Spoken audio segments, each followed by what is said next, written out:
Those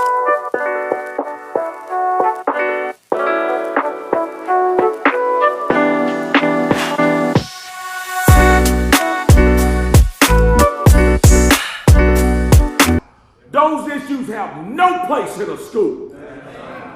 There's no reason anybody anywhere in America should be telling any child about transgenderism, homosexuality, any of that filth. And yes, I called it filth. And if you don't like it that I called it filth, come see me and I'll explain it to you.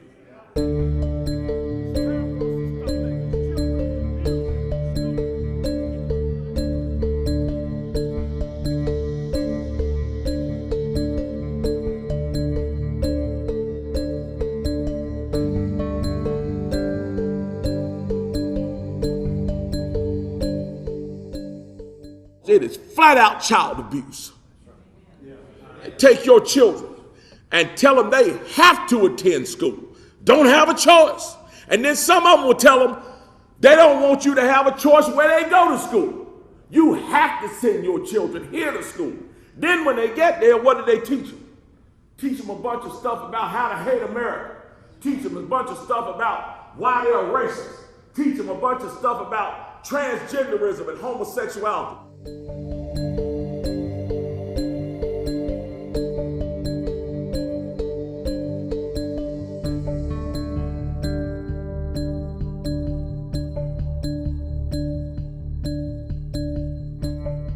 We're not talking about the fight for equality, and those people who want to challenge me on that, that is fine. What I'm talking about are intimate details, and yes, there is material out there that is sharing intimate details about homosexuality, about sexuality in general to our students.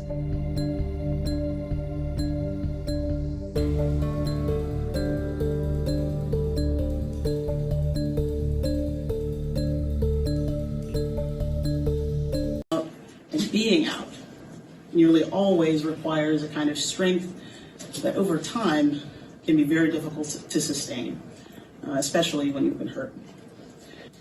We're here today for the queer student who woke up on the first day of school terrified of leaving their home, or the LGBTQ elder who went back in the closet at their retirement community, or for the 42% of transgender youth who have considered suicide.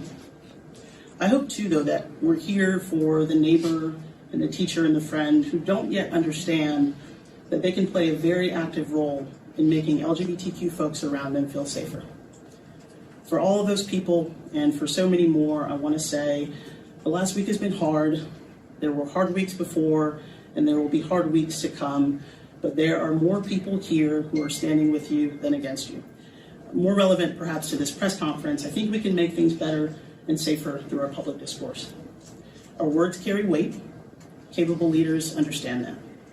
So despite what others may say or do, there are policymakers here who are fighting with you every single day.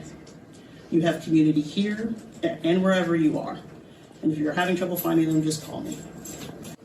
So we want to make sure that not only are we lifting up the voices of our LGBTQ folks, but that we're also recognizing that conversations that have happened in the past week are painful, are hurtful. They may remind us of how our family reacted. They may remind us of how our friends who we thought were the best in the world reacted. So we want to make sure that, as Representative Alston said, 42% of LGBTQ folks have thought about suicide. And that is only reported. That is not what actually may or may not be true. It could be much higher. So I hope that all of you will take this information and publicize it through your news media so to ensure that folks feel supported, because this is, when comments are made about a certain group that are disparaging, that group then suffers. Hate and name-calling has no place in the public discourse. Just like the N-word is abhorrent, so is calling transgenderism and homosexuality as filth. Tolerance is what makes us stronger. It makes us empathetic. And I wish the elected leaders on the other side of the aisle would also condemn any language that is divisive. Words have consequences, and leaders have responsibilities. And some of those responsibilities are to keep young people in our state safe and not sow division. Today is a call not to hide or be ashamed. Today is a call to protect and stand up for our youth who are questioning, seeking, finding their place in the world, be it straight, queer, gay, transsexual. And our state leaders should and must embrace our young people's identities and their futures.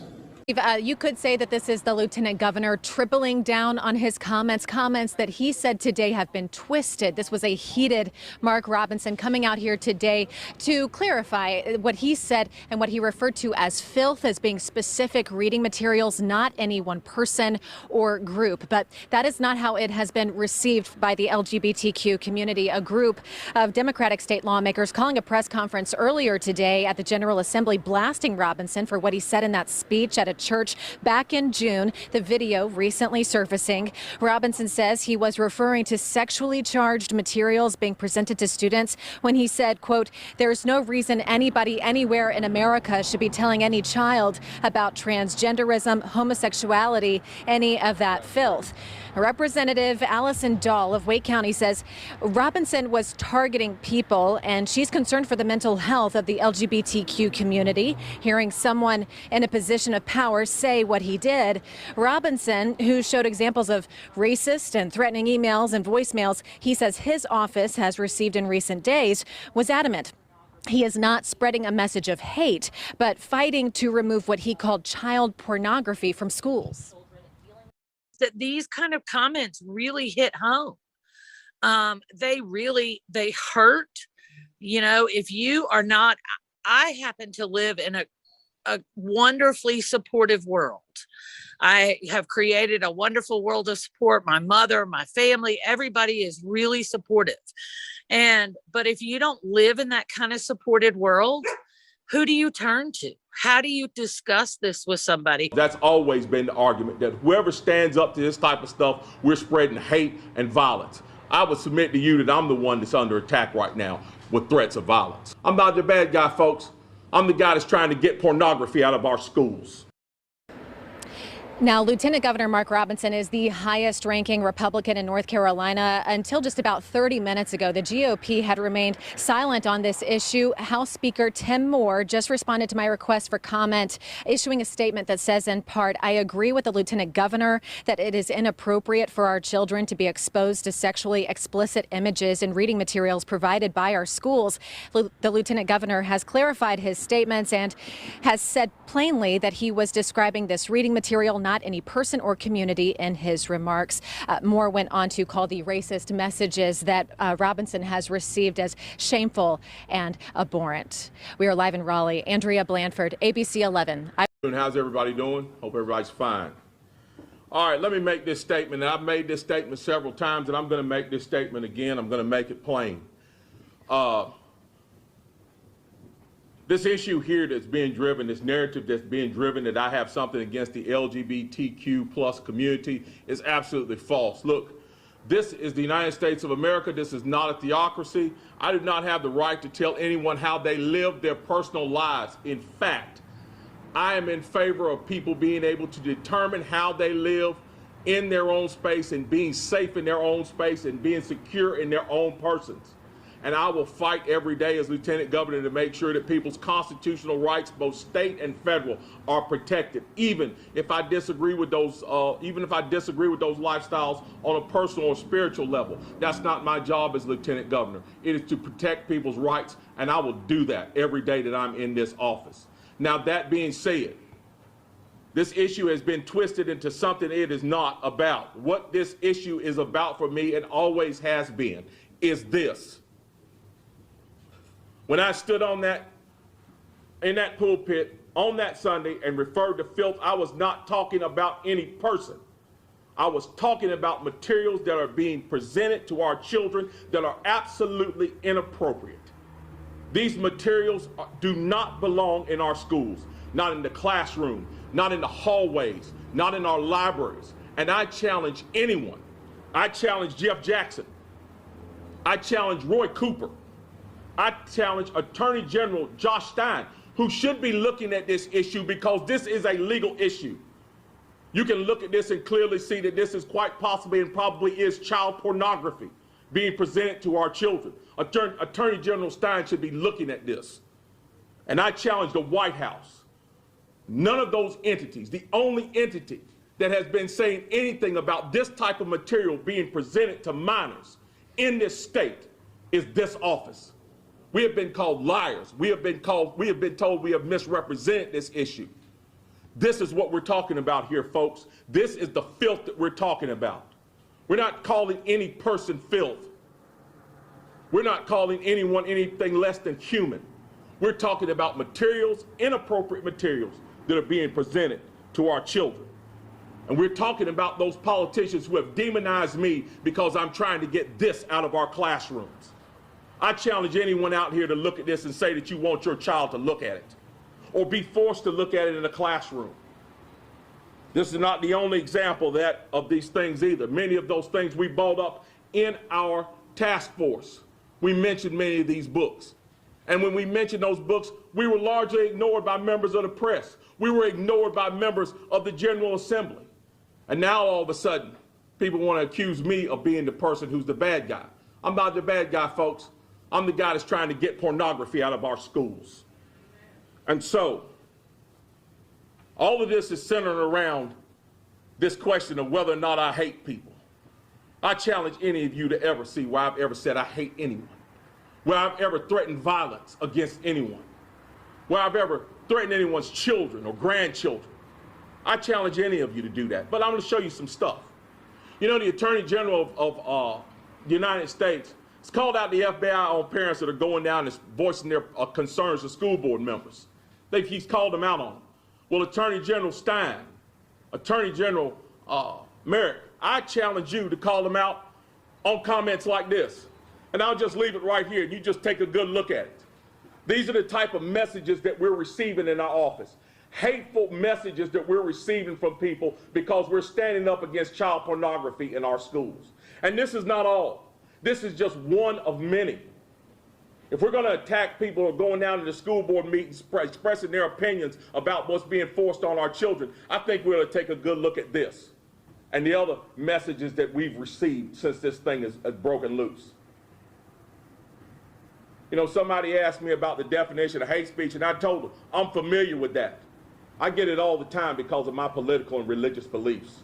And this is just a small sample of it. I think we also have an audio of a call that someone made. And I'd be glad to play that for you. I would be more than happy to let you hear the kind of vitriol that we're getting in this office because we're standing up against this filth being displayed in our schools. Can you play that audio? And in America, I would love to see North Carolina Lieutenant Governor Mark Robinson hanging from the highest tree. Fucking nigger. Fucking nigger. If he wants to call me and tell me why I am filth, I would love it. Call me nigger. Now, I have disagreed with people socially. I have disagreed with people politically. I have disagreed with people spiritually. But never have I ever disrespected somebody like that.